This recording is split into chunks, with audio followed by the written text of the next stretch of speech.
Bonjour à tous, dans cette capsule, je vous propose une correction détaillée de notre dernier test sur la trigonométrie.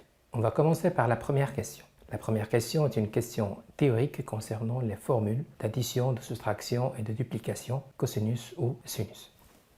Alors, pour cosinus de x plus y, il s'agit bien de la formule d'addition de cos. Attention, c'est cos, cos moins sin, sin. Donc, il faut quand même être au clair par rapport à ce détail-là. Donc, ça sera cos de x cos de y moins sin de x, sin de y. La deuxième question, c'était sinus, donc une formule d'addition pour sinus, sinus de x moins y. Alors il s'agit bien ici pas d'une addition, plutôt de soustraction. Sinus de x moins y. Bon, attention encore une fois, c'est sin de x, donc sin cos moins cos sin. Donc ça sera sinus de x, cosinus de y moins cosinus de x, sinus de y. Voilà la deuxième question. Donc en fait, cet exercice est un exercice classique de restitution théorique. Les deux autres formules, c'est plutôt les formules de duplication. Une pour cos et une deuxième pour sin.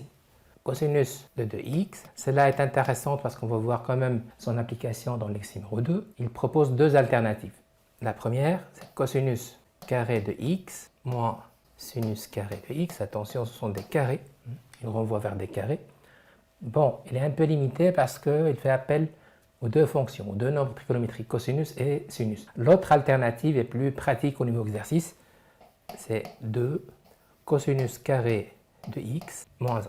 Les deux formules, bien sûr, sont correctes. Celle-là est intéressante dans la partie exercice puisqu'il fait appel à un seul nombre trigonométrique qui est cosinus. Attention, il renvoie vers des carrés.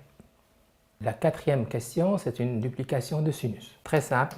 Ça donne une forme factorisée, donc 2 sinus de x, cosinus de... Voilà, on n'a pas d'autre alternative.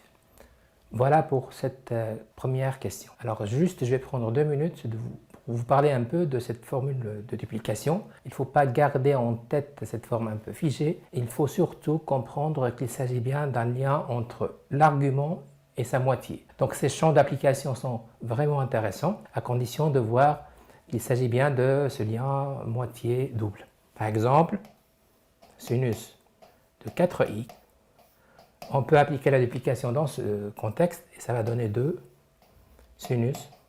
La moitié de 4x, c'est 2x, fois cosinus de 2x. De même, sinus de 8x, ça donnera la même chose, 2 sinus. La moitié, donc c'est 4x, cosinus de 4x. Attention, il faut maîtriser les deux sens. Parfois, vous avez cette forme et l'idée, c'est de réduire avec ce sens. Alors, il faut être dans l'idée, dans l'objectif de jongler entre les deux membres d'une égalité d'une manière générale. Voilà pour l'exercice numéro 1.